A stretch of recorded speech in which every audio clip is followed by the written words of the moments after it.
Hello everyone, स्वागत है आप सभी का एक बार फिर the civil point institute Indore में। आशा करता हूँ आप सब बहुत अच्छे होंगे। एक बेहद इंपॉर्टेंट टॉपिक है। आप सभी सेट मैप सब इंजीनियर या सेट मैप के थ्रू निकली किसी भी पद के लिए अगर आवेदन किए हैं, सेट मैप भर्ती का अगर आपने फॉर्म भरा है, तो ये वीडियो आपके लिए मोस्ट से मोस्ट इंपॉर्टेंट है। ठीक है, अभी तक मैंने जितने भी वीडियो बनाए ना, उन सबसे ज्यादा मोस्ट इंपॉर्टेंट वीडियो आज का है। ठीक है, तो इस वीडियो को आप एक सेकंड भी स्किप ना करें। ये वीडियो आपको पूरा देखना है। अब वीडियो किस टॉपिक पर है ये तो आपने थंबनेल में देख लिया, पंचायती राज्य व्यवस्था। ठीक है, देखिए आपका जो भर्ती आई है ना, आपकी जो भर्ती आई है सेट मैप की, ये भर्ती कहाँ हो रही है? आरजीएसए के थ्रू हो रही है। आरजी मतलब राष्ट्रीय ग्रामीण स्वरोजगार अभियान, इसके थ्रू भर्ती हो रही है आपकी। ओके ना, तो ये जो भर्ती हो रही है कहाँ हो रही है?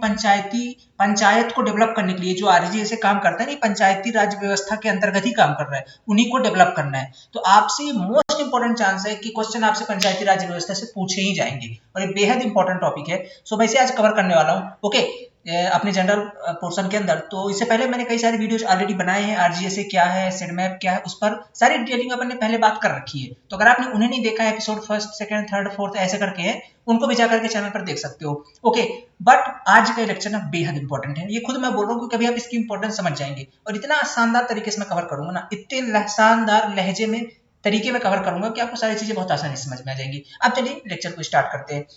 टॉपिक क्या है अपना? पंचायती राज्य व्यवस्था। ठीक है, पंचायती राज्य व्यवस्था। एक इंफॉर्मेशन देना चाहता हूँ, जो लोग स्पेशली सेट मैप की तैयारी कर रहे हैं तो उनके लिए तो मैं टॉपिक्स कवर कर रहा हूँ यूट्यूब के अंदर, सेट मैप की अलग भर्तियों के लिए। जो लोग सेट मैप सब इंजीनियर की तैयारी कर रहे हैं, स्पेशली बात कर रहा हूँ मैं, जो लोग सेट मैप सब इंजीनियर की तैयारी कर रहे हैं, यहाँ पे मैं लिख देता हूँ। ठीक है, सेट मैप सब इंजीनियर, ठीक है, सब इंजीनियर की, उनके लिए हमारा एक स्पेशल आईजीपी प्रोग्राम चल रहा है। क्योंकि इनके लिए देखो, पढ़ना क्या क्या है, पढ़ना तो सबको अलग अलग है, लेकिन हम जो आईजीपी चला रहे हैं मतलब इंटरव्यू गाइडेंस प्रोग्राम, ये सिर्फ है किसके लिए? सब इंजीनियर के लिए। इसके अंदर आपको टेक्निकल भी पढ़ना है, साथ में ये जो जनरल पोर्शन आते हैं ये भी कवर करने हैं, और साथ में अपना मॉक भी देना है। ठीक है, तीनों चीजों के एक कंबाइंड चीज हम आपको प्रोवाइड करते हैं, जैसे कंप्लीट टेक्निकल का ओवरव्यू, साथ में जनरल पोर्शन सारा, और मॉक इंटरव्यू। ये तीनों चीजें हम आपको कंडक्ट करवा के देते हैं, मतलब एक परफेक्ट इंटरव्यू के लिए हम तैयार करके देते हैं इस आईजीपी प्रोग्राम के अंदर। तो आप अगर इसे ज्वाइन करना चाहते हैं, ओके, अगर आप इसे ज्वाइन करना चाहते हैं तो आपको सिंपली क्या करना है, गूगल प्ले स्टोर पे जाना है और द सिविल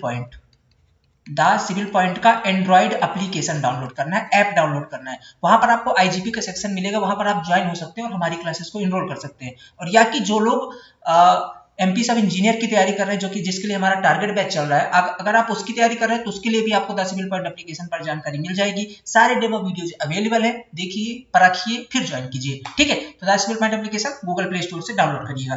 केवल सब इंजीनियर के एस्पिरेंट ध्यान दीजिएगा। ठीक है, बाकी जो माई डियर्स आपके हैं जो कि डाटा एंट्री के लिए, जो आप पेशा ब्लॉक कोऑर्डिनेटर हैं, जो डिस्ट्रिक्ट कोऑर्डिनेटर वाले, उनके लिए मैं ऐसे जनरल टॉपिक्स यूट्यूब पर कवर करता रहता हूँ। ठीक, और करता रहूंगा लास्ट के इंटरव्यू तक। और सारी इंटरव्यू की जानकारी के लिए आप चैनल पर अगर पहली बार विजिट किए हो तो चैनल को सब्सक्राइब जरूर कर लेना। अब चलते हैं आज के टॉपिक पर। ठीक है, टॉपिक क्या है हमारा? टॉपिक है पंचायती राज्य व्यवस्था। ठीक है, पंचायती राज्य व्यवस्था। इससे पहले वाले के अंदर अगर आपने मेरा एपिसोड फर्स्ट देखा है, उसमें आप लोग को बहुत ज्यादा प्यार मिला, 10-12 हजार लोग उसे देख चुके हैं अभी तक। तो उसके अंदर मैंने कवर किया था टॉपिक, पंचायती राज व्यवस्था का थोड़ा सा टच किया था, इसके बारे में मैंने आर्टिकल वगैरह बता दिए थे, दैट्स इट। आज मैं इसको डिटेल में कवर करने वाला हूँ। डिटेल इन द सेंस कि इसका उद्गम ही कहाँ से हुआ, क्या चीजें हैं। तो अगर मैं एक बार बात करूं पंचायती राज व्यवस्था की, तो एक अगर मोटे तौर पे बताऊं तो इसके लिए जो आर्टिकल है हमारे संविधान के अंदर वो 243 है। ठीक है, 243 आर्टिकल के अंदर पंचायत शब्द की बात कही गई थी, जो कि पार्ट 9 के अंदर रखा गया है। किसके अंदर? आर्टिकल के भाग 9 के अंदर। ठीक है, यहां तक समझ में आ गई बात ना? अब आगे देखते हैं। अब बात ये आती है कि यार ये जो पंचायती राज व्यवस्था ये होती क्या है? ये होती कुछ नहीं, बस एक स्थानीय स्वशासन है। स्थानीय, ये हम थोड़ा सा गलत लिखा हुआ है, स्थानीय स्वशासन। ठीक है, ये सा बड़ा बड़ा रहेगा। ठीक है, और ये वाला सा आएगा, स्थानीय स्वशासन है। तो आप टाइपिंग मिस्टेक को ना देखें, स्थानीय स्वशासन है। स्थानीय स्वशासन का मतलब ये होता है कि लोकल गवर्नमेंट के अंदर, लोकल, जैसे मान लो तो आपके गांव के अंदर, अब आपके गांव के अंदर आपको कोई तकलीफ हो जाएगी तो आप डायरेक्टली जाकर के मुख्यमंत्री से संपर्क नहीं करेंगे। मान लीजिए आपके गांव में पानी नहीं बह रहा, नाली खराब हो गई, तो किससे जाकर? प्रधानमंत्री को फोन करेंगे, ओए चचा, मोदी जी, हमारे इधर नाली खराब हो गई। नहीं करोगे ना, आप अपने सरपंच के पास जाओगे, अपने लोकल बॉडीज, आप मान लीजिए ब्लॉक के अंदर रहते हो, अपने ब्लॉक के अंदर जो आपके हेड है उनके पास जाओगे। तो इस तरीके से लोकल एरिया की जो समस्याएं हैं उनको सुनने के लिए एक स्थानीय स्वशासन का कॉन्सेप्ट लाया गया था।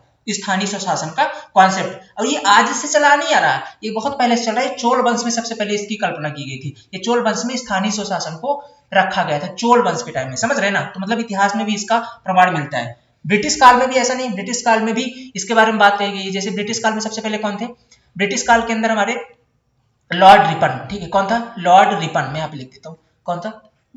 लॉर्ड रिपन, ठीक है। ब्रिटिश काल में एक जो थे लॉर्ड रिपन, ठीक है, लॉर्ड रिपन, ये बहुत अच्छे आदमी थे, ठीक है, कुछ कुछ ना जो वायसराय है बहुत अच्छे काम किए उन्होंने, ठीक है, काम उन्होंने अच्छा किया है। तो जैसे लॉर्ड रिपन थे ना, इन्होंने स्थानीय स्वशासन को अपनाया था, स्थानीय स्वशासन, स्थानीय स्व शासन को अपनाने पर जोर दिया था। तो ये तो दो बात हो गई ब्रिटिश के रिलेटेड, ठीक है, ये थोड़ा ऐसे पुराने हिस्ट्री में समझ सकते हैं, मतलब इससे पहले नहीं था ये, जो हम अपन बात करेंगे पंचायती राज व्यवस्था की, ये तो अपने टर्म में बात करेंगे भाई अपना कब लागू हुआ, तो थोड़ा सा बैकग्राउंड समझना जरूरी है कि फर्स्ट टाइम कब लागू हुआ था। फर्स्ट टाइम चोलवंश ने के शासन टाइम पर ये बात ली गई थी, और दूसरा फिर ब्रिटिश काल में बात करें तो लॉर्ड रिपन ने इसके बारे में बात कही थी, ठीक है। अब देखते हैं बात, अब थोड़ा सा ना मैं आपको डायरेक्टली पंचायती राज व्यवस्था में लेकर के आऊं, उससे पहले मैं आपको एक चीज समझाना चाहता हूँ, ये पंचायती राज व्यवस्था का उद्गम कहाँ से हुआ, और उद्गम समझने से पहले हमको थोड़ा सा पीछे जाना पड़ेगा, और वो समझाने के लिए आपको ना वो चीजें कॉन्सेप्ट बहुत मजा आएगा, चीजें आप लिंक कर जाओगे। तो स्टार्ट करते हैं कहाँ से, थोड़ा चलते हैं इतिहास की ओर। इतिहास की ओर ऐसे चलते हैं कि देखो यार, सबसे पहले आप जानते हो 8 अगस्त 1942 को महात्मा गांधी ने भारत छोड़ो आंदोलन स्टार्ट किया था, ये बात आप जानते हो। भारत छोड़ो आंदोलन कब स्टार्ट हुआ था? 8 अगस्त 1942 को, ठीक है, 8 अगस्त 1942 को महात्मा गांधी ने भारत छोड़ो आंदोलन, इसके अंदर यह था कि उनके जो ब्रिटिशर्स है उनको सभी ने पूर्ण तरीके से उनका विरोध करना, सभी ने पूर्ण तरीके से, मतलब ठीक है, शांतिपूर्ण तरीके से इनका विरोध करना कि वो भारत छोड़ने पर विवश हो जाए। इसी टाइम पर क्या था कि द्वितीय विश्व युद्ध समाप्त हुआ था, हाल में ही द्वितीय विश्व युद्ध समाप्त हुआ था, और वहां पर प्रधानमंत्री ने चुनकर आए थे, उन्होंने बोला था कि अगर मैं, देखो उस टाइम पर द्वितीय विश्व युद्ध चल रहा था, ठीक है, द्वितीय विश्व युद्ध चल रहा था, ब्रिटेन की टीम वहां पर गई हुई थी, और वैसे ही भारत के अंदर बहुत ज्यादा लाशें आ रही थी, इतना क्रूरता मचा हुआ था, लाशें पर लाशें आ रही थी, तो उस टाइम पे जो नव निर्मित वहां के वो थे, क्या बोलते हैं, प्राइम मिनिस्टर, वो कौन थे? एटली, ठीक है, एटली ये चूंकि पहले तो निर्मित नहीं हो गए, मेरे चुनाव हुआ ना, तो चुनाव से पहले ही बोल देते कि अगर मैं आया ना चुनाव जीत करके, तो मैं भारत से अपनी सेनाएं हटा लूंगा, और सॉरी द्वितीय विश्व युद्ध से अपनी सेनाएं हटा लूंगा, और भारत को अपन स्वतंत्र कर देंगे, ये एटली ने पहले ही कह दी थी। तो भारत वालों ने इनका सपोर्ट किया, बहुत जमकर सपोर्ट किया, तो इसको तो जीतना चाहिए इस बंदे को, ठीक है, कम से कम सेना हटाने की बात कर रहे हैं वहां से। और अब सेना हटाने से भारत का क्या रिलेशन है, क्योंकि बहुत सारे सैनिक ना भारत के गए हुए थे द्वितीय विश्व युद्ध में ब्रिटेन की तरफ से लड़ने, तो भारत की भी यार भयंकर स्थिति खराब थी, है कि नहीं।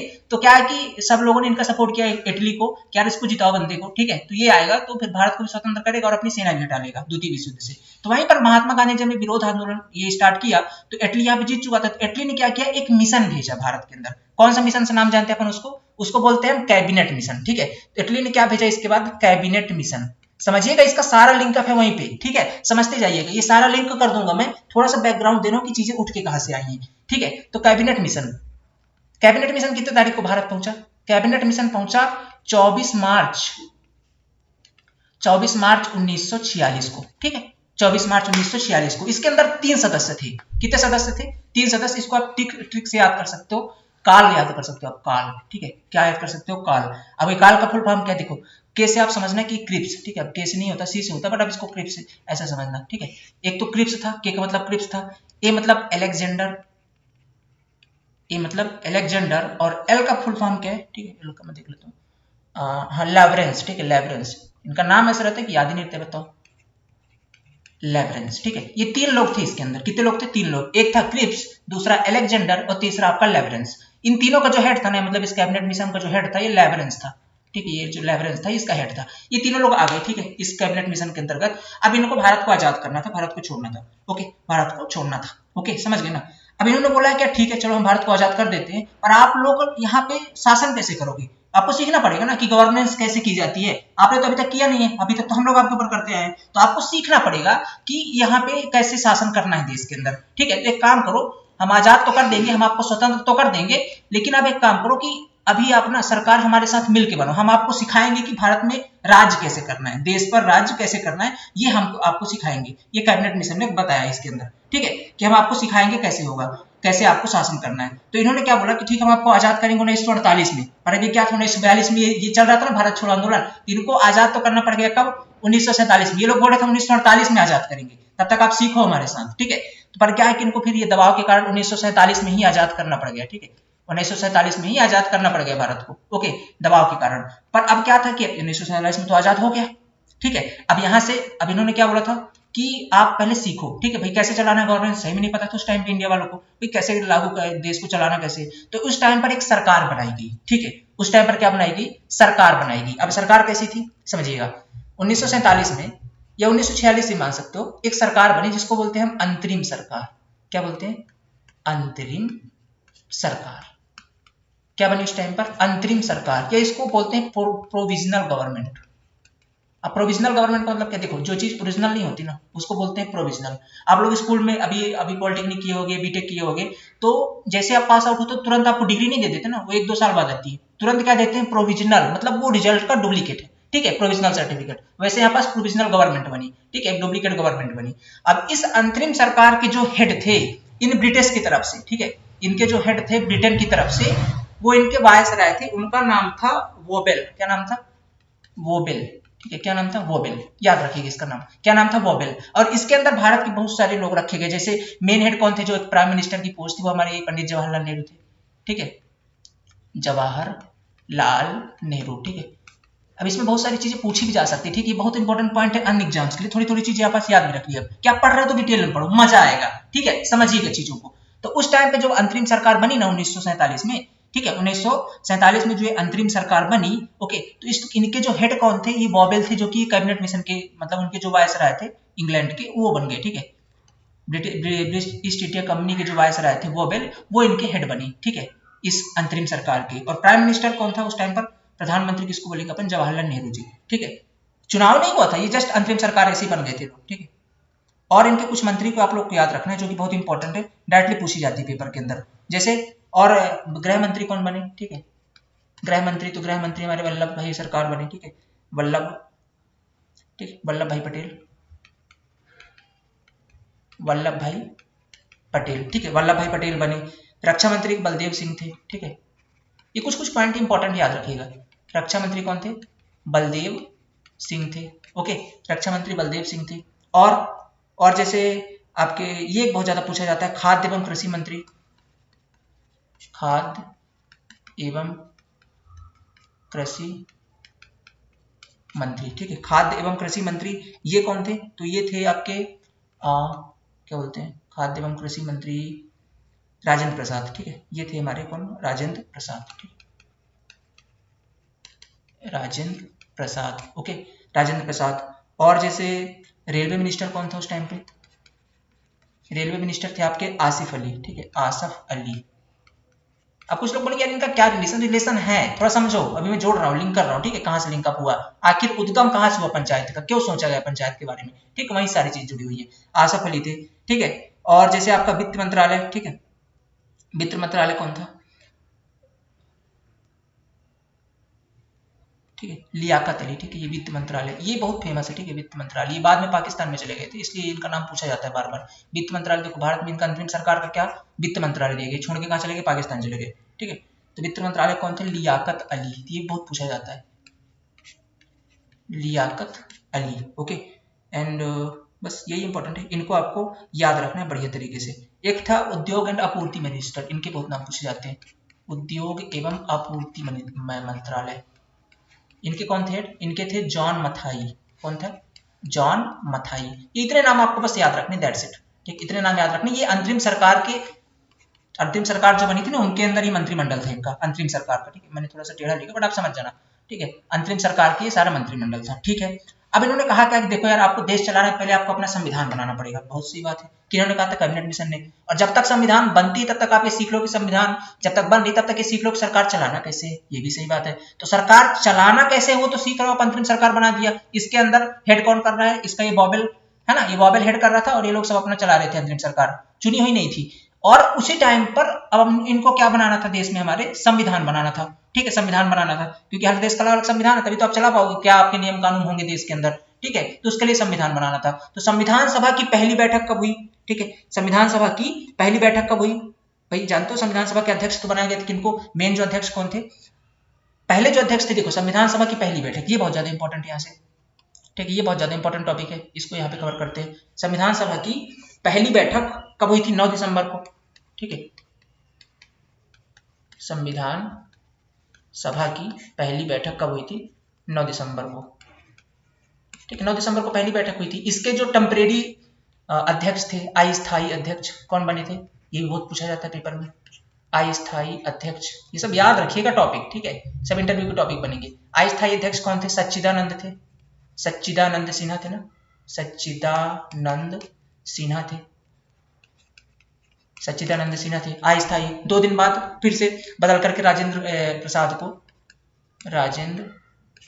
को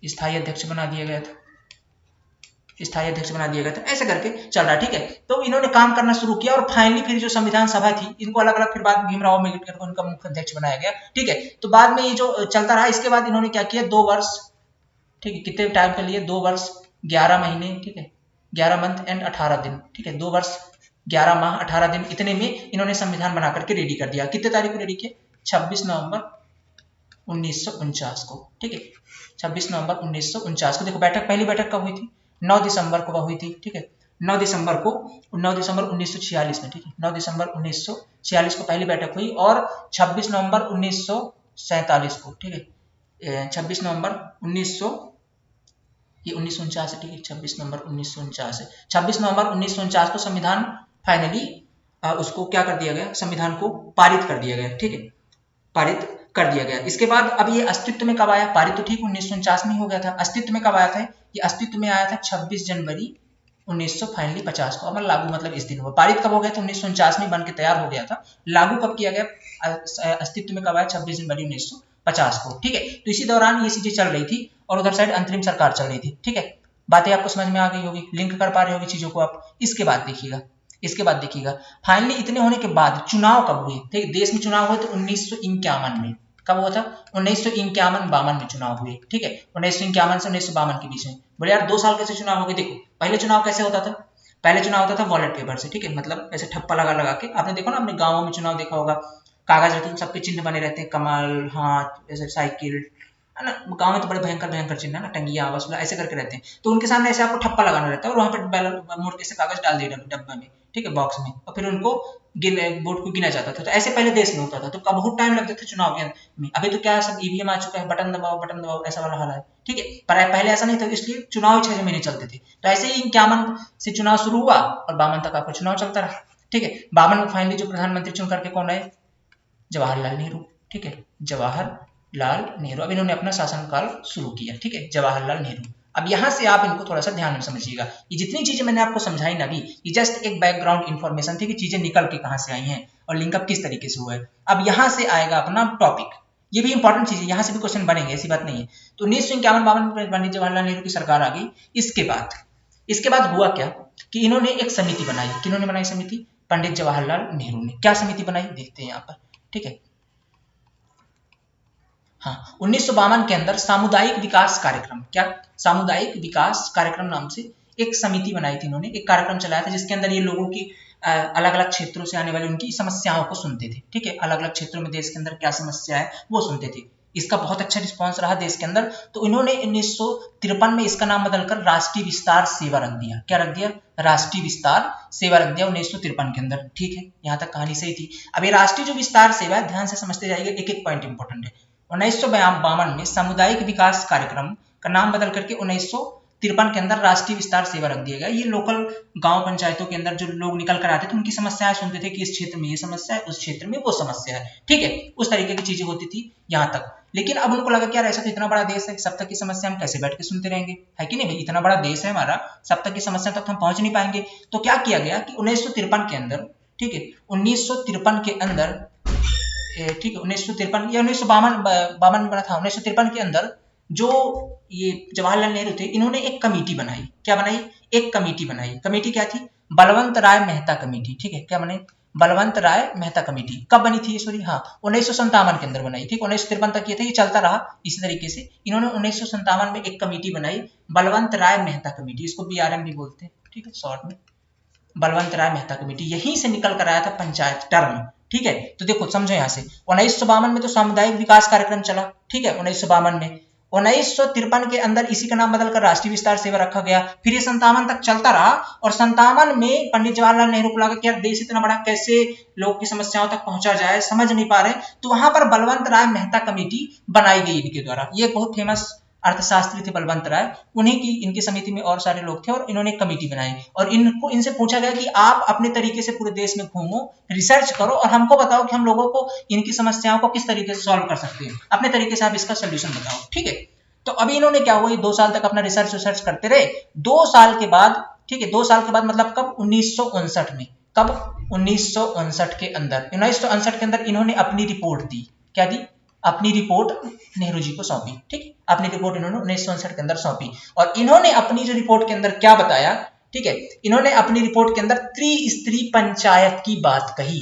किसकी बात कही? त्रिस्तरीय पंचायत की बात। अब क्वेश्चन आपसे ये पूछा जाएगा कि साहब ये बता दो आप कि त्रिस्तरीय पंचायत जो देश में लागू है, उसकी पहली बार बात किस कमेटी के द्वारा कही गई थी? बहुत इंपॉर्टेंट है। और ये कब कही गई थी? ये 1959 में बलवंत राय मेहता कमेटी ने अपनी रिपोर्ट सौंपी थी, तब उन्होंने पहली बार बताया था कि त्रिस्तरीय पंचायत होना चाहिए देश के अंदर। और लागू ये इसको बनाई कब गई थी कमेटी? 1957 के अंदर। 2 साल तक इन्होंने अपना रिसर्च किया। ओके, क्लियर है, कोई डाउट नहीं यहाँ तक? आगे देखते हैं इस त्रिस्तरीय पंचायत के अंदर होने वाली क्या चीज है। देखिए, त्रिस्तरीय पंचायत के अंदर इन्होंने 3 पार्ट में डिवाइड कर दिया। एक तो ग्राम पंचायत, दूसरा पंचायत समिति और तीसरा जिला पंचायत। एक गांव के अंदर जो एक स्थानीय स्वशासन करेगा, जिसको कुछ अधिकार दिए जाएंगे, वो अपने तरीके से वहां पर शासन कर सकता है, उसको ग्राम पंचायत के अंदर, यानी गांव के अंदर पर ग्राम पंचायत रखा गया। ठीक है, पंचायत समिति ये ब्लॉक के अंदर, ठीक है, एक ब्लॉक के अंदर, मतलब ऐसे 300-400 गांव मिल गए हैं, ठीक है, 300-400 गांव, इन पर कंट्रोल करने के लिए एक ब्लॉक पंचायत बना दी गई। ब्लॉक पंचायत या पंचायत समिति बोलते हैं। मतलब गांव की संख्या ऐसे 150, 300, 400 ऐसी ही होती है। अगर इतनी है तो उनके बीच में एक ब्लॉक होता है। ठीक है, तो पहले तो सबसे छोटी यूनिट क्या होगी? ग्राम पंचायत, मतलब एक गांव के अंदर। इसके बाद फिर 300-400 गांव के समूह को मिलाकर के एक ब्लॉक बनाया गया और वहां पर एक समिति बनाई गई। क्या? ब्लॉक समिति या पंचायत समिति। इसके बाद अब कई सारे ब्लॉक को मिला करके, ठीक है, कई सारे ब्लॉक को मिलाकर के एक जिला परिषद का निर्माण किया गया। किसका? जिला परिषद का। तो इस तरीके से लोकल स्थानीय स्वशासन की स्थापना की गई थी। ठीक है, इस तरीके से। तो ये, ठीक है, इस तरीके से स्थानीय स्वशासन की। अब देखो, जैसे क्या है ना, ग्राम पंचायत के अंदर मान लीजिए कोई समस्या आती है तो लोकल लोग क्या करेंगे? अपने सरपंच के पास जा सकते हैं। ग्राम पंचायत के अंदर एक मुखिया होगा, जो यहाँ पे एक पंचायत समिति के अंदर एक नगर ग्राम पंचायत, पंचायत समिति के अंदर भी एक चुना हुआ आपका पंचायत अध्यक्ष होगा। इसके बाद ऐसे जिला परिषद के अंदर एक जिला अध्यक्ष होगा। तो इस तरीके से लोगों को अगर कोई समस्या आ रही तो पहले, सबसे पहले कहाँ पे जाएंगे? पंचायत में, मतलब सरपंच के पास जाएंगे ना भाई। सरपंच डायरेक्टली जुड़ा हुआ है एकदम छोटी यूनिट पर। पता है ना मैंने कि अगर आपको मान लो आपके गांव के अंदर आपकी नाली के में से पानी नहीं बह रहा, तो आप प्रधानमंत्री या मुख्यमंत्री को थोड़ी ना फोन करोगे, आप सरपंच के पास जाओ, भाई देखो यहाँ पे गड़बड़ है, ये चीज सुधार दो। ये ग्राम पंचायत वाला मुखिया क्या करेगा? सरपंच क्या करेगा? सरपंच क्या करेगा? उस चीज में देख लेगा। जैसे मान लो गांव के अंदर क्या है, ये मान लो आपका गांव है, ठीक है, ये आपका गांव है ऐसे, ठीक है, गांव है। गांव के अंदर क्या है कि एक मुखिया होता है और इस गांव को कई सारे वार्ड में बांटा जाता है। किसके अंदर? वार्ड के अंदर, कई सारे वार्ड मान लो, ठीक है। और हर वार्ड के अंदर एक पंच होता है, ठीक है, एक क्या होता है? पंच होता है, ठीक है। हर वार्ड के अंदर एक पंच होता है और दूसरा एक इन सभी का एक मतलब पंच से एक ऊपर वाला पोस्ट क्या होता है, जो पूरे गांव का होता है, उसे बोलते हैं सरपंच। क्या होता है? सरपंच। अब मान लो आपकी कोई प्रॉब्लम है वार्ड के अंदर, तो आप अपने पंच को बोलोगे, भाई सब देखो मेरे यहाँ पे ना एक हैंडपंप लगवाना है, ठीक है, एक हैंडपंप लगवाना है। तो ये पंच क्या करेगा? पंच जाएगा सरपंच के पास। किसके पास? सरपंच के पास। और सरपंच क्या बोलेगा कि यार मेरे वार्ड में ना एक हैंडपंप कमी है, यहाँ पे हैंडपंप लगा दो। तो ऐसे ही फिर सरपंच क्या बोलेगा, ए तुम लोग जितने लोग हो रहे, मतलब जितने पंच हो ना, मान लो 10-20 पंच हो, 20 वार्ड, मान लो 20 पंच हो, 20 पंच से पूछ लो, बताओ कितने पंप नल की और जरूरत है, कितने हैंडपंप और चाहिए गांव में, बताया मेरे को भी एक चाहिए, मेरे को भी चाहिए, ऐसे करके मान लो टोटल 10 नल चाहिए, ठीक है। तो ये ग्राम पंचायत का जो मुखिया कहाँ जाएगा? पंचायत समिति, मतलब ब्लॉक के अंदर, और बता देगा जाकर के अपना जो इसका अधिकारी होगा, बोल देगा कि हमारे गांव में 10 नल हैंडपंप की जरूरत है। कितने की? 10 हैंडपंप की। अभी जो यहाँ का मुखिया होगा ये चला जाएगा जिला परिषद में, और जिला परिषद वाले बोल देगा कि इस ब्लॉक के अंदर, ठीक है, इस ब्लॉक के इस गांव के अंदर, अभी ब्लॉक वाला क्या बोलेगा, भाई तुम लोग जितने गांव बताओ कितने कितने हैंडपंप चाहिए, मान लो 10 सब आ गया, 100 हैंडपंप हो गए सारे गांव से, ठीक है भाई। यहाँ पास तो गांव का समूह है, देखो 300-400 गांव, ऐसे पता कर लेगा ये, ठीक है। इसके बाद ये जिला परिषद वाला क्या करेगा? जिला परिषद वाला मुख्यमंत्री से बोलेगा और यहाँ से पैसा निकाल लेगा, ठीक है, पैसा निकलवा लेगा, पैसा दो, पैसा निकाल लेगा। और इसके बाद ये पैसा किसको देगा? ब्लॉक को। डायरेक्ट गांव को नहीं देगा, ब्लॉक को। ब्लॉक किसको देगा? फिर वापस ग्राम पंचायत को। तो इस तरीके से लोकल बॉडीज में डेवलपमेंट हो सके, लोकल डायरेक्ट गवर्नमेंट से मतलब गवर्नमेंट की सुविधाओं का फायदा उठा सके डायरेक्टली, ठीक है। वैसे मुख्यमंत्री बैठे हैं, उनको पता थोड़ी है कि आपके गांव में कौन सी गली है, कहाँ पे हैंडपंप नहीं लगा, आप डायरेक्टली 181 थोड़ी फोन लगाओगे, आप तो लगा देते हो, मान लो मुखिया तक पहुंचा देते हो अपनी बात। बट अभी वो लोकल चीजें, कुछ भी छोटी मोटी समस्याएं हैं, लोकल चीजें जो निकल कर आ रही हैं, जो सरकार की योजनाएं हैं, वो लोकल लोगों तक, ग्राउंड लेवल तक पहुंचाने के लिए इन ग्राम पंचायतों का एक बहुत बड़ा योगदान होता है, ठीक है। तो इस तरीके से ये जो हमारे बलवंत राय मेहता थे, इन्होंने टोटल बॉडीज को, टोटल गवर्नमेंट को तीन, टोटल स्थानीय स्वशासन को 3 स्तर पर डिवाइड किया, ग्राम पंचायत, पंचायत समिति और जिला परिषद, ठीक है। तो ये थी बलवंत राय मेहता समिति, ये थी बलवंत राय मेहता समिति। लेकिन इसके बाद हुआ क्या, आगे सुनते जाइएगा। अभी कहानी खत्म नहीं हुई है, अभी कहानी में बहुत चीजें बाकी हैं, ठीक है, और इंपॉर्टेंट चीजें बाकी है। ओके, तो आगे देखते हैं। जिला परिषद तक समझ में आ गया, यहाँ तक इस तरीके से डिवाइड हुआ क्या एक्चुअली। अब जब ये चीजें लागू हुई ना, ये कब लागू हुई, नेहरू जी के सामने ये बात रखी गई, मैंने इस तरीके से जैसे मैंने समझाया ना, वैसे उन्होंने समझा दिया कि नेहरू जी के सामने बताइए ऐसी ऐसी बात है साहब, देख लो आप, ठीक है। तो 2 अक्टूबर को नेहरू जी पसंद आ गई बात, जैसे आपको आ गई मेरी बात पसंद, है ना। तो ऐसे ही 2 अक्टूबर 1959 को, कब, 2 अक्टूबर 1959 को राजस्थान के एक नागौर जिला है, राजस्थान में एक नागौर जिला है, वहां से ये जो स्कीम थी इसे लागू कर दिया गया। कहां से, नागौर जिला से। 1959 में नागौर जिला से स्कीम लागू होगी। पर देखो होता क्या है ना, जब तक ये तो अभी कानून है, जब तक ये संविधान में नहीं जुड़ेगा, संविधान के अंदर नहीं आएगा, तब तक इसको कोई मानता नहीं, ठीक है। देखो देश के अंदर जो चीजें संविधान के अंदर तो माननी पड़ेगी आपको, ठीक है। लेकिन वैसे अब कई राज्य इसको स्वीकार नहीं कर रहे थे, है ना, कई राज्य भी अलग अलग थे, वो स्वीकार नहीं कर रहे थे। तो क्या किया गया, अब इसको संविधान के अंदर लाना था, तो अभी संविधान के अंदर नहीं आए हुए थे, तो कुछ कुछ जिलों में लागू हुआ, जैसे नागौर जिलों में पहली बार। तो क्वेश्चन ये पूछेगा कि पंचायती राज व्यवस्था सबसे पहले कौन से जिलों में लागू हुई थी, तो आपको जवाब देना है वो राजस्थान के नागौर जिले में लागू हुई थी। कहां पे हुई थी, राजस्थान के नागौर जिले में। बात सही यहाँ तक तो कोई दिक्कत नहीं है, ठीक है। और अलग अलग राज्यों में अभी लागू नहीं हुई थी, ठीक, अलग अलग राज्यों में अभी लागू नहीं थी, क्योंकि संविधान का हिस्सा नहीं थे तो लागू नहीं हुई है, ठीक है। संविधान का हिस्सा नहीं था तो लागू नहीं हुई। समय बीतता गया, ऐसे ही चलती रही सिस्टम। इसके बाद क्या हुआ, 1977 के अंदर, देखो ये कब से चल रहा है, 1959 में। कमेटी कब बनी थी, 1957 में, 57 बनी थी ना, देखो यहाँ पे 57 बनी थी ये बलवंत राय मेहता कमेटी।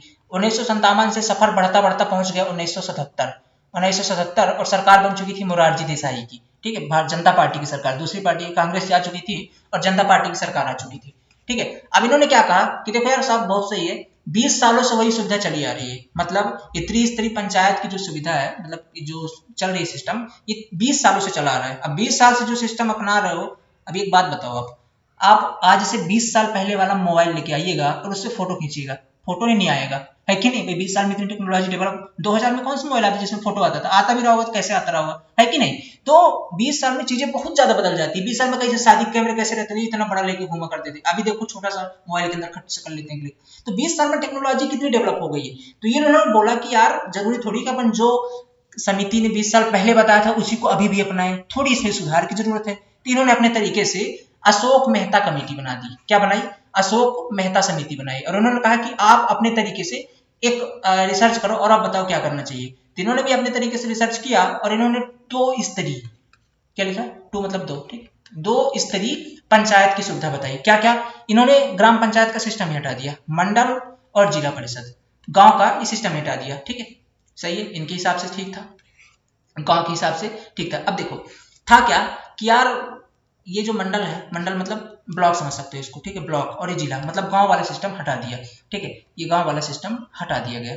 अब बात ये आती है कि अब एक बात बताओ, जैसे गांव का जो नॉर्मल इंसान है, थोड़ी मतलब बिना पढ़ा लिखा हुआ, वो ब्लॉक के अंदर जाकर के ऑफिसरों से बात कर पाएगा, बताओ खुद, नहीं कर पाएगा ना भाई। उसको तो क्या हो, गांव के अंदर अपने सरपंच से जाके बोल देता, वो काका यहाँ पे थोड़ा मेरा गड़बड़ चलो ठीक कर दो, वो बोल देता है, लेकिन वो जाके ब्लॉक में बात नहीं कर पाएगा, है ना। तो फिर भी मोरारजी देसाई ने तो लागू कर दिया अपने टाइम पर, ठीक है, मतलब जस्ट बना था, लागू नहीं हुआ था, इनकी सरकार ही बदल गई, ठीक है। ये जो जनता पार्टी की सरकार थी ये विस्फोट हो गई, क्योंकि ये बहुत सारी पार्टी फिर इससे निकल कर आई, जैसे अपने बीजेपी, ठीक है, सीपीएम, ठीक है, और अपने ये मायावती की पार्टी हो गई, अपने लालू भैया, ये सारी पार्टियां इस पे निकल कर आई, सब इसी के जुड़े हुए थे। तो ये टूटकर अलग हो गई। तो यहाँ सरकार अब बन गई 1980 के अंदर सरकार आ गई इंदिरा गांधी की, और इंदिरा गांधी ने अभी चूंकि ये जो था आपका अशोक मेहता समिति, ये तो लागू नहीं हुई थी, ठीक है, ये लागू नहीं हुई थी। तो फिर से क्या किया, 1980 के अंदर इंदिरा गांधी आ गई और इन्होंने क्या किया, फिर से बीआरएम यानी कि बलवंत राय मेहता कमेटी की जो रिकमेंडेशन थी उनको फिर से लागू कर दिया। भाई साहब देखो ऐसा है 3 ही पंचायत चलेगी देश के अंदर, उस पर कोई हमको सुधार नहीं करना है, सीधी सी बात है, ठीक है, वो सही है। कोई नॉर्मल इंसान भी है तो वो भी अपना चुन तंबाकू खाते हुए जाकर के सरपंच से बात कर सकता है, भाई वो ऑफिसर से बात नहीं कर पाएगा, अपनी समस्याओं को नहीं समझा पाएगा, ठीक है, तो वो जाकर के अपने गांव के अंदर ये बात कर सकता है। ओके, तो ये ज्यादा सही सुविधा है और ये बात सही भी थी, ठीक है, ये ज्यादा सही से। तो अब क्या किया गया, ये तो ठीक था, इन्होंने फिर से लागू कर दिया, ठीक है, इन्होंने फिर से लागू कर दिया। एक पॉइंट मैं यहाँ पास और बताता हूँ यहाँ पे, ठीक है, एक पॉइंट यहाँ पे देखिएगा, ये देखिए जो ये आपकी बलवंत राय मेहता कमेटी की रिकमेंडेशन थी, ये कब लागू की गई थी, 2 अक्टूबर को। 2 अक्टूबर को ही क्यों, क्योंकि इस दिन गांधी जी की जयंती थी और गांधी जी ही सपोर्ट करते थे पंचायती राज व्यवस्था को, ठीक है, गांधी जी सपोर्ट करते थे पंचायती राज व्यवस्था को। अब आपके मन में ये सवाल आ सकता है कि साहब गांधी जी अगर सपोर्ट करते थे तो क्या कोई विरोध भी करता था, हम कहते बिल्कुल करते थे। भीमराव अंबेडकर जी ये इसका विरोध करते थे, वो ये बोलते थे यार देखो ये पंचायत ना अगर आप ऐसा बना रहे हो तो लोकल घूस घूस खाने का एक अड्डा बन जाएगा, दैट्स इट, ठीक है, लोकल लोग वहां पे घूस खाएंगे और कुछ नहीं है, ठीक है। तो ये उनकी इनकी मानना थी, ये भीमराव अंबेडकर जी का मानना था, ठीक है, भीमराव अंबेडकर जी का मानना था। लेकिन गांधी जी क्या बोलते थे कि नहीं यार अगर कोई लोकल समस्या है तो वो बिना पढ़ा लिखा आदमी वो डायरेक्टली जाकर के बड़े ऑफिसरों से बात नहीं कर सकता, उसके लेवल पर, जैसे गांव के अंदर क्या होता है भाई, ज्यादा मुखिया भी, अब जैसा गांव वैसा वहां का मुखिया, है ना, गांव जितना पढ़ा लिखा होगा वहां के लोग वैसे होंगे, तो जैसा गांव वैसा मुखिया, है ना, तो लोगों का बात करने में कोई दिक्कत नहीं है, अपने आपस का आदमी हो तो जाके आराम से बात कर लेते थे। अभी बड़े ऑफिसरों से लोग बात नहीं कर पाएंगे, सहज सरल आदमी गांव के, है ना, तो इस चक्कर में गांधी जी को लगता था कि नहीं ये त्रिस्तरीय पंचायत ज्यादा सही है, ठीक है, पंचायत सिस्टम ज्यादा सही है, तो इसलिए 2 अक्टूबर को इसको लॉन्च किया गया था। ओके, तो कहां से लॉन्च किया, बहुत इंपॉर्टेंट, नौगौर जिला से, राजस्थान के नौगौर जिला से। अब आगे बात करते हैं, हुआ क्या, इंदिरा गांधी आ गई 1980 में फिर से चुन के, तो इन्होंने क्या किया, फिर से बीआरएम यानी कि बलवंत राय मेहता कमेटी लागू कर दी। इसके बाद क्या किया, 1993 के अंदर, ठीक, कांग्रेस की सरकार थी, इन्होंने क्या किया, कॉन्स्टिट्यूशनल अमेंडमेंट किया, 73वां कॉन्स्टिट्यूशनल अमेंडमेंट किया था, ठीक है, क्या किया था, 73वां कॉन्स्टिट्यूशनल अमेंडमेंट किया, ओके, संविधान संशोधन किया और इसको एक संविधान का पार्ट बना दिया। संविधान के किस आर्टिकल के अंदर, 243 के अंदर, 243 के का से लेकर के अड़ा तक, ठीक है, यहाँ पे अड़ा नहीं लिखा, मैं लिख देता हूँ, का से लेकर के अड़ा तक, ठीक है, एक का से लेकर के 243 के अड़ा तक, इसके अंदर टोटल 29 विषयों को ऐड किया गया, कितने, 29 विषयों को ऐड किया गया, ठीक है, समझिए बात को, 1993 के अंदर 73वां कॉन्स्टिट्यूशनल अमेंडमेंट किया गया और उसके अंदर आर्टिकल 243 का से लेकर के 243 अड़ा तक 29 विषयों को शामिल किया गया, यहाँ पर इसे रख दिया गया, ठीक। अब ये संविधान का हिस्सा हो चुका है, सारे देश सारे राज्यों में लागू होना ही है, ठीक है। अब देखो दिल्ली में लागू अभी भी नहीं है, ठीक है, ये जो कुछ, अब देखो दिल्ली के अंदर क्या है, पूरी सिटी, वहां तो गांव है ही नहीं, जहां भी है वो शहर शहर ही है, तो वहां पे जरूरत ही नहीं पड़ी यार आपको ये चीजें लागू करनी पड़े, ओके, तो ये चीजें वहां पर लागू नहीं है, ठीक है, वहां पर ये चीजें लागू नहीं है दिल्ली के अंदर, ये पूछता भी कहां पर लागू नहीं है, तो ये दिल्ली के अंदर लागू नहीं है, पर फिलहाल और सभी राज्यों पर ये लागू है। जैसे ये चीज हुई ना, ये कॉन्स्टिट्यूशनल का पार्ट बना, सबसे पहली बार इसे किसने अपनाया था, सबसे पहला राज्य कौन था, ये बेहद इंपॉर्टेंट टॉपिक है, किसने अपनाया था, वो हमारा था मध्य प्रदेश, ठीक है। जैसे ही ये संविधान का भाग आया, संविधान के भाग में जुड़ा, ठीक है, संविधान से जुड़ा, इसको सबसे पहले अपनाने वाला राज्य था मध्य प्रदेश, ठीक है, हमारा मध्य प्रदेश सबसे पहले अपनाने वाला राज्य था, ओके, इसलिए बहुत ज्यादा इंपॉर्टेंट हो जाता है, ठीक है। तो आपको इस चीज को तो बिल्कुल याद रखना है कि सबसे पहले जैसी पंचायती राज व्यवस्था 1993 के अंदर 73वें कॉन्स्टिट्यूशनल अमेंडमेंट यानी कि संवैधानिक संशोधन के तहत संविधान से जोड़ा गया, किस आर्टिकल के अंदर, 243 का से लेकर के 243 अड़ा में, तो सबसे पहले उसे अपनाने वाला राज्य कौन सा था, वो आपका था मध्य प्रदेश, कौन सा था, मध्य प्रदेश, ठीक है, कोई दिक्कत नहीं आता, दिल्ली के अंदर अभी भी लागू नहीं। इसके ट्रिक है इंपॉर्टेंट, ये ट्रिक बहुत ज्यादा इंपॉर्टेंट आपको याद रखनी है, ठीक है, ये जो मैंने यहाँ पे ट्रिक लिखी हुई है, ट्रिक क्या है, बीए पास 73, बी का मतलब होता है बलवंत राय मेहता कमेटी, ठीक है, बलवंत राय मेहता कमेटी, ए का मतलब है अशोक मेहता कमेटी, ठीक है, अशोक मेहता कमेटी, पा का मतलब है, ये जो बड़ा पा लिखा हुआ ना, पा का मतलब आपको याद रखना है पीवीके समिति, पीवीके समिति, पीवीके समिति, सा का मतलब क्या है, सा का मतलब यहाँ पर सिंधवी समिति, सिंधवी समिति, ठीक है, सिंधवी समिति, एंड 73 का मतलब क्या है, 73rd कॉन्स्टिट्यूशनल अमेंडमेंट, सी मैंने लिख दिया कॉन्स्टिट्यूशनल अमेंडमेंट, तो इस चीज का मतलब ये है, तो इन तीनों का संबंध माने बलवंत राय मेहता कमेटी का, अशोक मेहता कमेटी का, पीवीके कमेटी समिति का और सिंधवी समिति का, इन चारों का संबंध किससे है, पंचायती राज व्यवस्था से है। तो पूछ सकते हैं आपसे कि बताइएगा पंचायती राज व्यवस्था का संबंध किन किन कमेटियों से रहा है। तो पहला तो बलवंत राय, जिसके तहत तो मुख्य है, अशोक मेहता। कुछ भी पूछा ना जाए बलवंत राय तो 100% लिख के ले लो। अगर इंटरव्यू आपका बहुत सही तरीके से होता है ना, एक तो होगा ही, अब तो बोल दिया सटवैप ने। ओके, तो ये तो क्वेश्चन आप लिख लीजिए, आज का लेक्चर इतना इंपॉर्टेंट है। बलवंत राय मेहता कमेटी और दूसरा अशोक मेहता कमेटी कब आई, इसकी क्या रिकमेंडेशन थी, बहुत इंपॉर्टेंट है, ठीक है। और एक पीवी समिति, सिंधवी समिति। 73rd कॉन्स्टिट्यूशनल अमेंडमेंट हुआ था, कब हुआ था, 1993 के अंदर, याद रखना है आपको। आगे चलते हैं, ठीक है। अब इतना हो गया, यहाँ तक कहानी सही थी। सबसे पहले किसने अपनाया था, मध्य प्रदेश ने था। इसके अंदर क्या चीज था कि तो टोटल जो गवर्नमेंट है, मतलब स्थानीय सुशासन, लोगों को थोड़ा सा अधिकार देना है स्थानीय लेवल पर, ठीक है। अब इनके अंदर इतना अधिकार होता है ना, अब अधिकार होता है कि अपने हिसाब से डिसीजन ले सकते हैं ग्राम के लेवल पर, ठीक है। अब और विकास कर सकते हैं, ठीक है, अपने हिसाब पर विकास कर सकते हैं। ओके, जैसे ग्राम पंचायत, ग्राम पंचायत के अंदर देखो, ग्राम पंचायत के अंदर एक सरकार का सरकारी कर्मचारी भी होता है, जिसको अपन ग्राम सेवक कहते हैं, या वीडीओ, विलेज डेवलपमेंट ऑफिसर बोलते हैं, ठीक है। ये सरकारी है, ये इसका पेपर होता है, ठीक है। ये एग्जाम से बनते हैं, ये ऐसा नहीं है, ये एग्जाम से बनते हैं। ऐसे पंचायत समिति के अंदर एक सरकारी ऑफिसर होता है, जिसको बीडीओ बोलते हैं, ब्लॉक डिविजनल ऑफिसर बोलते हैं। इसको क्या बोलते हैं, block divisional officer. Okay, block divisional officer बोलते हैं। वैसे एक जिला परिषद के अंदर भी होता है, एक जिला अधिकारी होता है, जिला पंचायत अधिकारी होता है। ये तीनों अधिकारी होते हैं, ठीक है। इसके बाद पंचायत लेवल पर एक जो लोगों के द्वारा जो चुना जाता है, उसे बोलते हैं सरपंच। क्या बोलते हैं, सरपंच होता है ना, गांव का मुखिया जिसको बोलते हैं सरपंच, ठीक है। ऐसे पंचायत लेवल पर पंचायत अध्यक्ष होता है, ठीक है। ये पंचायत या नगर पंचायत अध्यक्ष बोलते हैं इसको, अगर ब्लॉक लेवल पर तो नगर पंचायत अध्यक्ष होता है, ठीक है। ये, और अगर बात करते हैं अपन यहाँ पर जिला के अंदर, तो ये जिला पंचायत अध्यक्ष होता है यहाँ पर, ठीक है। ये जिला पंचायत अध्यक्ष होता है, ये जो जनता के द्वारा चुने जाते हैं, ठीक है। जिला पंचायत अध्यक्ष होता है। काम कैसे चलता है यहाँ पे, काम कैसे होता है, देखो ग्राम पंचायत के अंदर अगर किसी को कोई समस्या, मैंने बताया ना भाई, देखो ग्राम के अंदर क्या, जैसे मान लो आपका गाँव है, ये गाँव है, ये गाँव को कई सारे ब्लॉक में बांट, कई सारे वार्ड में बांट दिया जाता है। हर वार्ड का एक पंच होता है, ठीक है, हर वार्ड का। अभी देखो मध्य प्रदेश में चुनाव भी है, बहुत ज्यादा जरूरी समझना आपको, है ना, बहुत ज्यादा जरूरी है ना। अगर काम ना हो इधर तो लड़ जाओ जाके प्रधानी में, कूद पड़ो, है गांव में सरपंची पंची का चुनाव चल रहा है, कोई क्वालिफिकेशन नहीं चाहिए, जा करके चुनाव लड़ जाओ, ठीक है कि नहीं। हाँ वही कर लो, वही ज्यादा सही है ना। देखो तुम्हारे जो जिसका तुम सेट मैप का फॉर्म भरते हो, या कि और कोई कॉम्पिटिटिव एग्जाम की तैयारी करते हो, उसका रिजल्ट टाइम पे आना है। इसका रिजल्ट एकदम टाइम पे आएगा, डेट पहले से फिक्स है ना।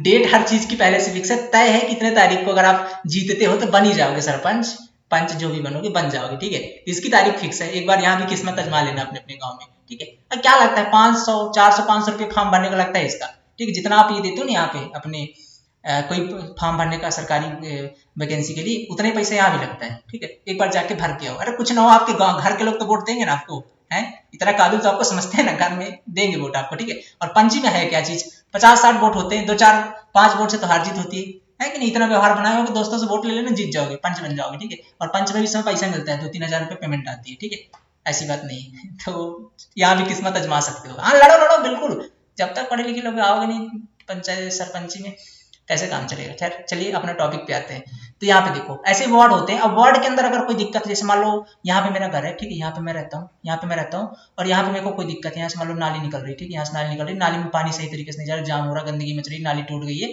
तो मैं जाकर किससे बोलूंगा, मैं डायरेक्टली जाकर के सरपंच से नहीं, मैं डायरेक्ट जाकर अपने पंच से बोलूंगी, भाई देख इधर ये नाली जो जा रही है ना, यहाँ से पानी सही तरीके से नहीं जा रहा। पंच का बोलेगा, ये कि बोल दोगे यहाँ पे पानी बहुत पानी की बड़ी समस्या है, एक हैंडपंप ले आओ, हैंडपंप लगवा दो। तो ये पंच जाकर किससे बोलेगा, अपने सरपंच से। ये जो पंच है किससे बोलेगा, अपने सरपंच से। सरपंच क्या बोलेगा, जितने और वार्ड उनसे पता करेगा क्या और कहीं पे कमी है, ठीक है, अगर फेयर तरीके से काम हो रहा है तो, अदरवाइज तो फिर वैसे है, ठीक है। तो पता करेगा भाई और कितने हैं, फिर ये जाकर के मान लो 10 हैंडपंप की जरूरत है, ये जाकर किससे बोलेगा, पंचायत समिति से। पंचायत समिति मतलब जो ब्लॉक डिविजनल ऑफिसर बैठा हुआ है यहाँ पे, मतलब जो चुना हुआ है वो पंचायत अध्यक्ष, उनसे बोले भाई इतनी की जरूरत है अपने को।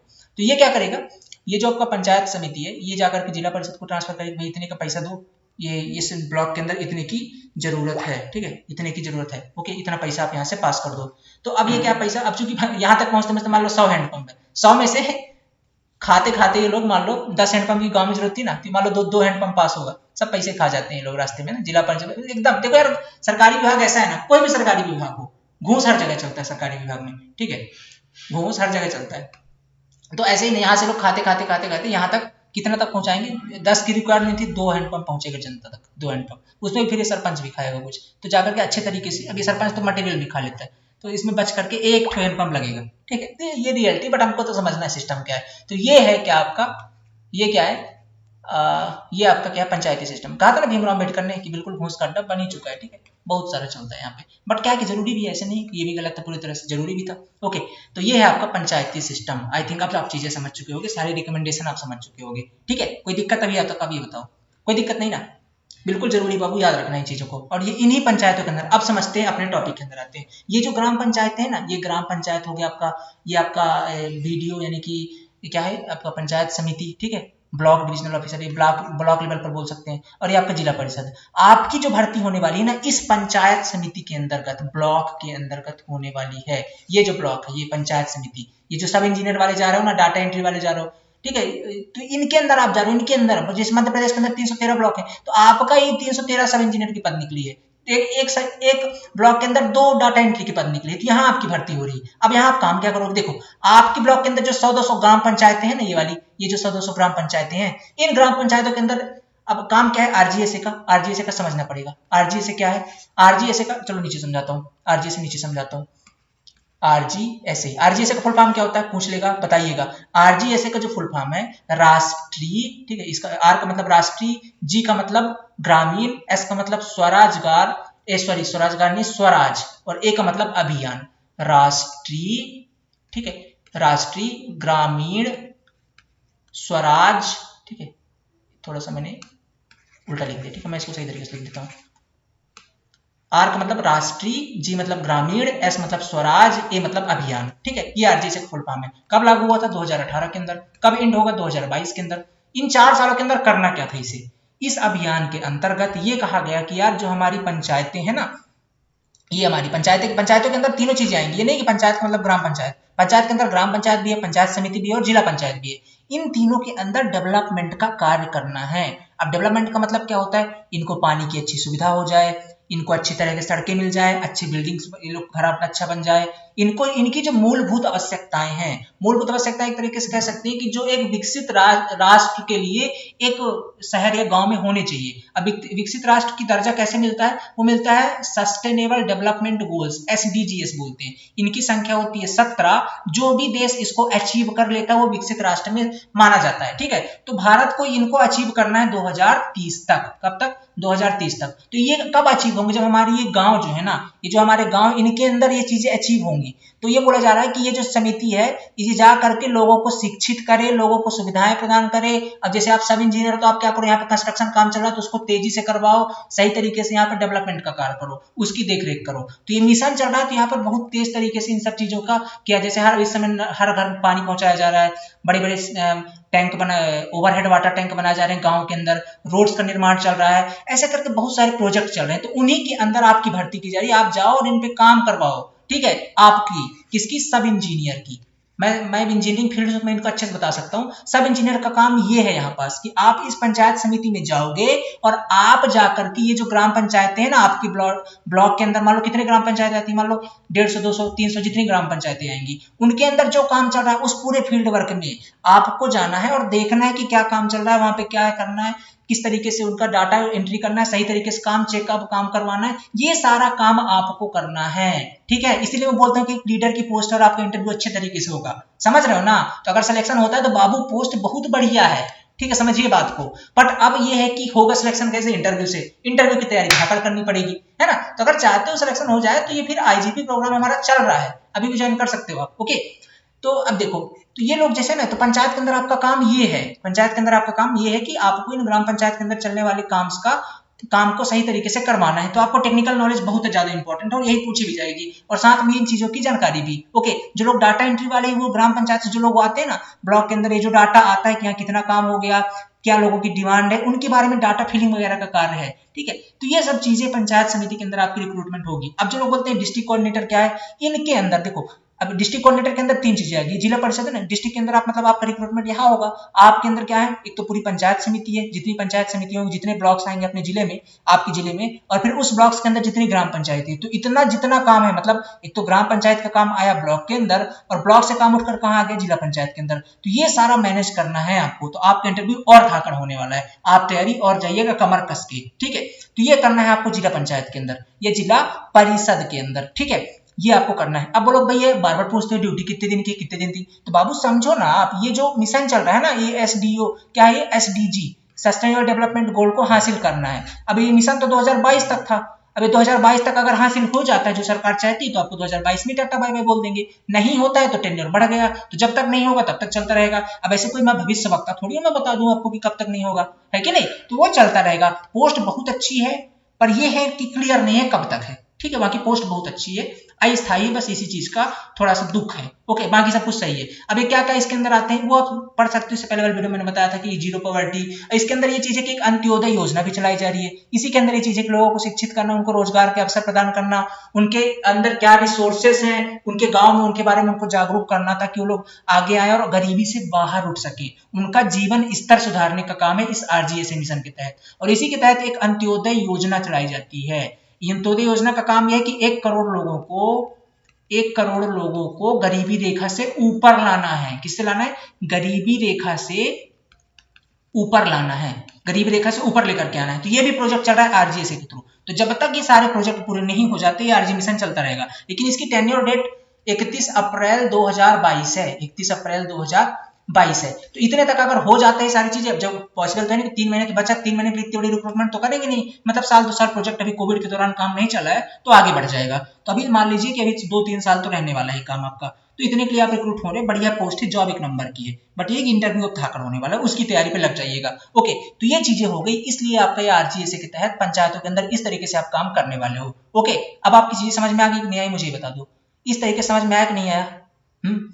आया ना? तो ये था बाबू आप लोग का क्या, कंप्लीट इंफॉर्मेशन पंचायती राज्य व्यवस्था का, और यहां जाकर के आपको काम करना है। बहुत लोग के समझ में नहीं आ रहा, बहुत सारे मैंने देखे एक 5-5 मिनट की वीडियो बनाकर बता देते हैं ये काम है पंचायत के अंदर, ये कमिटमेंट हुआ, ये मेरे को वो चीज पसंद नहीं। मैं जो चीज बनाता हूँ ना इसके बाद कोई डाउट बचे ही ना, सारी चीजें एक वीडियो के अंदर क्रिस्टल क्लियर कर दो, बात खत्म। अब पंचायती राज व्यवस्था से कोई क्वेश्चन बनेगा ही नहीं, बनेगा तो आप बना लोगे, ठीक है। तो सीधी सी बात ये ना कि एक बार पढ़ा दो और ऐसा पढ़ा दो कि जो चीजें हैं ना एकदम क्रिस्टल क्लियर हो जाए। यही अपन करते भी अपने बैच के अंदर, चाहे अपना सब इंजीनियर का बैच हो, चाहे अपना आईजीपीयू कोई भी हो, अपन इसे पढ़ाते हैं, ठीक है। मतलब चीजें क्रिस्टल क्लियर होनी चाहिए, ठीक है। ओके, तो इस तरीके से। और इसमें इंपॉर्टेंट चीजें क्या है देख लो एक और, 73वां अमेंडमेंट हुआ था। अच्छा, ये अमेंडमेंट हुआ कब था, कब लागू किया गया था इसको? 24 अप्रैल 1993 की डेट भी याद रखिएगा। 24 अप्रैल ही क्यों? क्योंकि 24 अप्रैल को पंचायती राज दिवस मनाया जाता है। कौन सा दिवस? पंचायती राज दिवस। कब मनाया जाता है? 24 अप्रैल को। अब पंचायत से ज्यादा सारी चीजें आपको याद होगी पंचायत से रिलेटेड। तो पंचायती राज दिवस कब? 24 अप्रैल को। कब हुआ? 73वां अमेंडमेंट कॉन्स्टिट्यूशन के अंदर, ठीक है। कॉन्स्टिट्यूशन के अंदर 73वां अमेंडमेंट 24 अप्रैल 1993 में, ठीक है। ओके, और इंक्लूड पंचायती राज व्यवस्था को जोड़ा गया। और भी कुछ इसके अंदर, हाँ, फर्स्ट कहाँ लागू हुआ तो मैंने बता दिया आपको। पहली बार कहाँ, जो पहला राज्य था वो कौन था? एमपी के अंदर सबसे पहले लागू किया गया था, इसलिए बहुत ज्यादा इंपॉर्टेंट है ये टॉपिक पढ़ाना, इसलिए और ज्यादा इंपॉर्टेंट हो गया क्योंकि पहली बार पंचायती राज व्यवस्था ही मध्य प्रदेश के अंदर लागू हुई थी, और आप मध्य प्रदेश से बिलोंग करते हैं और इसी पद में आप काम करने जा रहे हैं। अब बताइए उस चीज की आपको नॉलेज नहीं हो, कितनी मतलब समझ रहे हैं आपको इंटरव्यू के अंदर कैसे कैसे करना पड़ता, कैसे झेलना पड़ता, क्वेश्चन 100% यहाँ से पूछे जाएंगे। तो मैंने जितने फैक्ट इसके अंदर बताए हैं एकदम बेसिक से, कोई भी पॉइंट छोड़ना मत, बहुत इंपॉर्टेंट है। और यकीन मानो ये चीजें मैं आपको जो दे देता हूँ इतनी आसानी से, ये इतनी आसानी से नहीं मिलती, बहुत ज्यादा इनके पीछे रिसर्च करना पड़ता है, ठीक है, बहुत ज्यादा रिसर्च करना पड़ता है ये चीजों के लिए। ओके, तो आशा करता हूँ आपको पसंद आया होगा। और माय डियर, अगर चैनल पर पहली बार विजिट कर रहे हो तो चैनल को सब्सक्राइब जरूर कर लेना, ओके, और बेल आइकन जरूर प्रेस करना ताकि आपको आगे ऐसे ही जो इंपॉर्टेंट इन्फॉर्मेशन है वो मिलती रहे। अच्छा, एक क्वेश्चन और मैं बता देता हूँ, एक इंपॉर्टेंट टॉपिक रह गया, एक इंपॉर्टेंट टॉपिक आपका रह गया, वो क्या है? मैं कहाँ पे एक्सप्लेन कर दूं इसको? हाँ, यहीं पे कर देता हूँ। देखो, इंपॉर्टेंट टॉपिक ये है कि ये जो पंचायत है ये सत्ता का जो का विकेंद्रीकरण करती है कि केंद्रीकरण करती है, मतलब जो सत्ता की शक्तियां हैं उसका विकेंद्रीकरण करती है कि केंद्रीकरण करती है, इंपॉर्टेंट टॉपिक है ये। कई बार पूछा जा सकता है, अगर आपका थोड़ा सा टफ उन्होंने दिमाग लगा के मतलब थोड़ा सा सोचा कि आपको फंसाना है, ठीक है, तो पूछ सकते हैं कि ये जो शक्तियां हैं ये सत्ता की शक्तियों का केंद्रीकरण करती है कि विकेंद्रीकरण करती है? विकेंद्रीकरण करती है या कि केंद्रीकरण करती है, मुझे बता दो आप। केंद्रीकरण करती है या विकेंद्रीकरण करती है? देखो इसका मतलब ये सत्ता की शक्तियों का विकेंद्रीकरण करती है। क्या करती है? अब ये विकेंद्रीकरण का मतलब क्या है? सत्ता की शक्तियों का क्या करती है? ये विकेंद्री मतलब तोड़ने का काम करती है। क्या करने का? तोड़ने का। सत्ता की शक्तियों को केंद्रित नहीं, तोड़ने का काम करती है। देखो होता क्या है ना, गांव के अंदर ना मुखिया की इतनी पावर होती है, जैसे मेरे के अंदर पता, मेरा एक गांव था, ठीक है, मेरा एक गांव है। अब वो ना जानो आप गांव कौन सा है, बट ये समझ लो कि गांव है जहाँ से मैं बिलोंग करता हूँ। वहां पे क्या हुआ ना, एक स्कूल आई। क्या आई? एक स्कूल पास हुई। वो स्कूल कौन सी थी? वो स्कूल थी मतलब आदिवासी करके कोई स्कूल थी, जिसके अंदर बहुत सारी चीजें बननी थी। आदिवासी स्कूल थी वो, उसके अंदर काफी सारी चीजें बननी थी, ठीक, हॉस्टल वॉस्टल सारी व्यवस्था थी उसके अंदर। तो मेरे गांव के अंदर ये चीजें पास हुई। अब गांव के अंदर जमीन अवेलेबल थी, ठीक है, सरकारी जमीन अवेलेबल थी गांव के अंदर। अब सोचो सरकारी जमीन है, लेकिन फिर भी अभी चूंकि जो स्कूल थी, किसकी स्कूल थी? ये थी केंद्र सरकार की स्कूल। एक मतलब केंद्र लेवल की स्कूल थी, केंद्र सरकार की स्कूल थी ये। लेकिन समझिएगा बात, केंद्र सरकार की स्कूल थी। अब जमीन क्या है? सरकारी है, तो एक हिसाब से किसका? केंद्र सरकार का भी अधिकार हुआ ना, तो केंद्र डायरेक्टली जाकर के बना सकती थी स्कूल, कोई दिक्कत नहीं है सर, जमीन अवेलेबल है। केंद्र सरकार के मंत्री आके देखते, इनके जो अधिकारी है, अधिकारी तहसील तहसीलदार आकर के देखते और बताते हाँ यहाँ पे स्कूल बननी, बना दो, यहाँ पे स्कूल बना दो। लेकिन नहीं, जब तक हमारे गांव के सरपंच है ना, हमारे गांव का, ठीक है, मेरे गांव का जो सरपंच था, गांव का जो सरपंच था, ये जब तक अपना लिख के ना देगा कि हाँ ये मेरे गांव में जमीन ये है, इस पर आप जमीन बना, इस पर आप घर बना सकते हो या सॉरी स्कूल बना सकते हो, तब तक इसके अंदर स्टे लगा रहा। ये जो सरकारी कर्मचारी थे वो भी नहीं बना पाए। इसका मतलब क्या है कि सरपंच की इतनी पावर है गांव के अंदर कि वो चाहे तो कोई कंस्ट्रक्शन काम को अपने गांव में करवाए या चाहे तो ना करवाए। ये किसकी डिपेंड करता है? सरपंच के ऊपर। अब ऐसा नहीं कि बिल्कुल भी ना करवाए, वो तो फिर अलग तरीके का, इसको कुछ भी करके बनवा ही देते हैं, फिर पास हो ही जाता है, और भी कई नियम कानून। लेकिन पावर इतनी है कि ये चाहे तो पास करे चाहे ना करे। इतने दिन तक अब ये बंदा क्या था सरपंच पता है, ये जिनकी जमीन थे उन पर इन्होंने किसी अन्य कास्ट वालों ने अनाधिकृत कब्जा कर रखा था। अब ये जो जिन्होंने कब्जा किया था, इस सरपंच के वोट बैंक थे, तो ये सरपंच क्या करे, वो बनने न दे वहां पर स्कूल, क्योंकि अगर वो इन लोग स्कूल बनने देगा तो ये जो अनाधिकृत कब्जा थे इनको हटाना पड़ेगा, और हटाना पड़ेगा तो इसका वोट बैंक खराब हो जाएगा। भाई इसको वोट थोड़ी देगी ये पास कर देगा, तो है कि नहीं यार, उनकी जमीन चली गई।